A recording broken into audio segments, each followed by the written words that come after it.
masih bingung. Waktu saya masih merantau, Bang, saya sempat masuk ini apa, agama Muslim, Bang. Oh, sempat mualaf, terus kemudian keluar lagi. Ya. Iya, sempat mualaf, Bang. Ya, makanya sekarang saya masih bingung, Bang. Oke, silakan nggak apa-apa. Ini. Silakan. Ya. Silakan, Bang. Di Alkitab tulisnya Yesus, sementara di Al-Quran tulisnya apa namanya Isa. Terus Maria, Bunda Maria di Alkitab, sementara di Al-Quran Maryam. Terus yang di Abraham di Alkitab Abraham. Baik, saya jawab ya. Baik, saya jawab. Ya. Bisa saya jawab, Bang? Begini. Sebenarnya yang mana yang duluan? Baik, begini, Bang. Jadi pertama-tama, Bang, ini saya bicara dari mulai hal yang paling sederhana sampai yang berat. Begini, Bang. Duluan datang yang mana? Uang palsu datang duluan atau datang belakangan? Saya tanya dulu sama Bang. Biasanya datang dari belakangan. Uang palsu datang belakangan, kan? Iya. Iya. Jadi begini, Bang. Al-Quran datang belakangan, betul? Iya, benar. Iya, makanya saya bilang, Bang, yang palsu-palsu itu biasanya datangnya belakangan.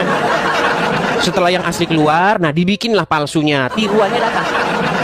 Jadi begini, Bang, di dalam Bible, di dalam Alkitab tertulis sebuah informasi yang bunyinya begini, bahwasanya akan banyak pemberita-pemberita palsu.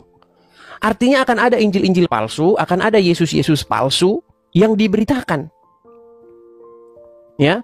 Jadi saya kasih Anda contoh, nama Anda Bang Pucong, ya. Ya. Bayangkan, ada yang menginformasikan bahwa Bang Pucong aslinya lahir di mana? Saya di NTT. Oke. Kalau Bang Pucong yang asli lahirnya di NTT, kan? Sekarang begini, ya. Ada Bang Pucong tapi lahir di Arab. Nah, makanya Bang Pucong yang lahir di Arab ini sudah pasti Bang Pucong versi KW atau palsu. Nah, begitu juga dengan Yesus, Bang. Jadi Yesus yang asli itu ada di dalam Injil. Nah, sementara Yesus palsu lahirnya di Arab, Bang, Arab. Gitu. Jadi, saya mau beritahu kepada Anda, apa yang tertulis di dalam Al-Quran, kalau orang Islam mengatakan itu Yesus, maka kita pastikan, kita simpulkan itu Yesus palsu.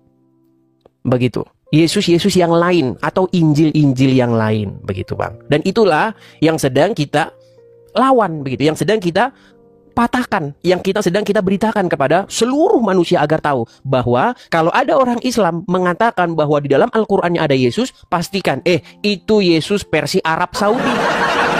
Gitu. Iya, itu memang versi Arab, Bang, gitu. Karena apa? Karena apa? Begini, Bang, saya kasih tahu. Tadi kan sudah saya kasih tahu dari mulai yang paling penjelasan paling rendah dan penjelasan paling akademis. Saya coba ke penjelasan akademis ya. Gini, Bang. Anda percaya nggak bahwa ada orang Korea nih, presiden Korea, namanya Sujono, percaya nggak? Atau Projo Joyoningrat, Anda percaya nggak? Nggak percaya, karena begini, secara akademis, secara sejarah, orang Korea itu namanya Kim Jong Un, Jong Il, apa begitulah, nama-namanya begitu. Itu nama-nama orang Korea, benar. Ya kan? Nah, nggak pernah ada orang Korea asli namanya Projo Joyoningrat. Ini bukan nama orang Korea ini nama orang Jawa ini, ya kan? Terus orang Batak, Bang, orang Batak zaman asli, orang Batak asli, itu namanya misalnya Hasudungan, Binsar, begitu. Itu nama orang-orang Batak, Bang. Bayangkan ada orang Batak asli, tapi namanya Kim Jong Un. Ini pasti bukan orang Batak. Nah, sekarang begini, kalau kita bicara akademis begini. Yesus itu kan nama Yunani, Bang. Nama Yunaninya, nama asli, nama dalam bahasa Ibraninya itu adalah Yeshua. Ya kan? Ya. Artinya adalah Yahweh menyelamatkan. Itu makna namanya dikaji, ditinjau dari bahasa Ibrani. Betul. Nah, sekarang kalau kita mau bicara akademis, ya, mau bicara ilmiah, sejak kapan nama Yeshua atau nama Yesus itu berubah menjadi Isa? Coba tanya orang Islam, apa makna nama Isa ditinjau dari bahasa Ibrani? Kagak bakalan bisa jawab. Makanya saya bilang, kalau ada orang Islam mengatakan bahwa Isa itu adalah Yesus, katakan kepada dia bahwa itu melanggar kaidah-kaidah bahasa, itu melanggar nilai-nilai sejarah. Bahwa nggak pernah ada orang Ibrani bernama Isa, itu dari mana jalan ceritanya? Itu sama saja Anda bilang di zaman purbakala di Korea ada orang bernama Projo Joyoningrat. Itu Anda sudah nekat ngomong kayak begitu. Nggak ada itu. Begitu. Nah ini kalau kita bicara secara akademis, Bang. Kita nggak bicara dogma. Begitu. Ya kan? Seperti orang NTT. Orang NTT juga pasti punya nama-nama yang memiliki ciri khas NTT. Yang dalam bahasa-bahasa NTT. Begitu, Bang. Betul, betul. Begitu. Seperti, artinya gini, Bang. Kita itu kalau mengkaji ke belakang, kita itu akan bisa melihat kok. Tanpa kita membahas dogma, tapi kita bisa pakai akal logis, pakai pikiran kita yang sehat. Begitu. Begitu. Seperti Ibrahim, begitu. Tanya orang Islam, apa arti Ibrahim? Meninggal, Bang. Meninggal. Dulu Abraham itu, namanya sebelum Abraham itu adalah Abram. Nah, karena Abram ini dan istrinya tidak memiliki keturunan, ya kan? Akhirnya Tuhan bersumpah kepada Abram ini bahwasanya dia nanti akan diberikan keturunan oleh Tuhan. Akhirnya namanya dirubah, diganti oleh Tuhan dari Abram menjadi Abraham, yang artinya adalah bapak banyak bangsa. Nah, datang Islam abad ke-7. Namanya Ibrahim. Coba tanya sama orang Islam, apa arti Ibrahim? Meninggal dunia. Gitu, Bang. Sama seperti nama itu, Bang. Zaman dulu, sebelum kalau zaman sekarang kan beda ya, Bang, ya. Orang kasih nama itu tapi nggak ada artinya. Kalau zaman dulu itu orang tuh kasih nama ada maknanya, Bang. Ya kan? Iya. Betul. Ya kan? Seperti orang Jawa memberi nama Suprapto, ya kan? Itu ada artinya. Ya kan? Kemudian Jaka, itu ada artinya. Gitu. Nah, begitu juga orang-orang Ibrani pada saat itu, dia memberi nama itu ada artinya. Yeshayahu, Yeshua, ya kan? Yeremia, ada kemudian Zakaria, itu ada artinya. Nah, coba tanya orang Islam, apa arti Ibrahim? Gitu. Ditinjau dari kajian bahasa. Pasti nggak dapat, gitu loh. Kemarin apa arti Israel? Ya, orang Islam sampai sekarang tahun 2025 nggak tahu Israel itu apa. Nggak tahu. Adi Hidayat harus nyolong dari Bible. Iya, Adi Hidayat itu sampai dia harus ngais-ngais dari Bible itu arti Israel itu apa. Felix Yao beda lagi. Ya, makanya saya bilang, Bang, saking lengkapnya Al-Quran, saking begitu lengkapnya, Adi Hidayat sama Felix Yao harus ngais-ngais dari Bible. Ngorek-ngorek, tahu macam ayam cari makan itu, krek-krek-krek. Nah, ini begitu ngais-ngais. Itu kelakuan orang Islam kayak gitu, Bang. Karena saking lengkapnya kitab mereka, gitu. Seperti itu, Bang. Ya, makanya saya juga bingung, kok namanya kok mirip-mirip gitu, Bang. Ya, seperti kalau kita mau beli Bang, mau beli barang-barang KW. Ya kan, barang KW itu kan selalu bikin kualitasnya lebih rendah, Bang. Biasanya barang KW itu kualitasnya lebih rendah. Ya kan? Ya enggak? Baru begini, Bang. Selama saya ikuti kakak Mikana itu dibilang sila-silanya apa? Yesus itu dilahirkan di apa-apa. Sila-sila saja sudah beda dengan ini apa Muslim, Bang. Di dalam Al-Quran, di dalam Al-Quran, Bang, tidak ada silsilah dari Isa. Makanya kalau ada orang Islam, sebenarnya gini, harus kita saling menghargainya begini. Tolong, Isa itu Nabi Anda, begitu. Jangan Isa itu Anda halusinasikan sebagai Yesus. Hal yang paling dasar aja tanya, coba apa makna dari nama Isa itu? Maknanya apa? Makanya saya juga nggak percaya lagi macam model-model begitu. Saya baca Arab nggak tahu, Bang.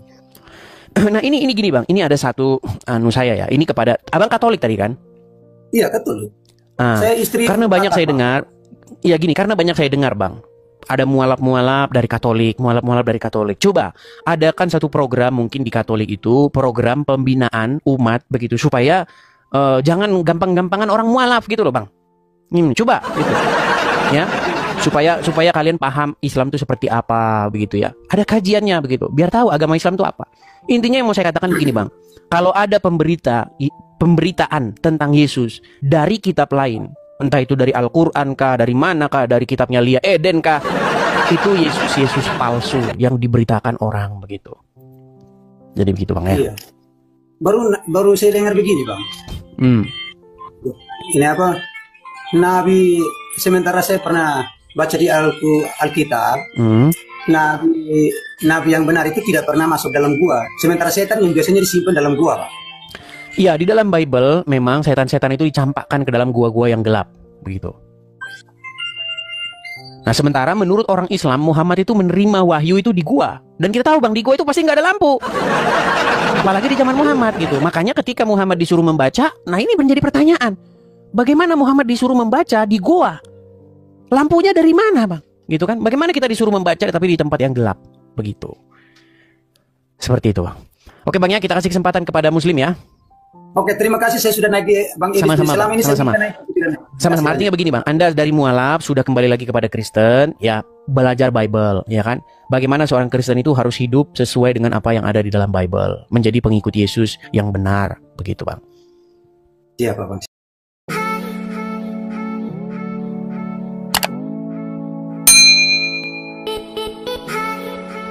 Bangga peluk Kristus, jajaran artis ini pilih murtad tidak lagi jalani puasa Ramadan 2025.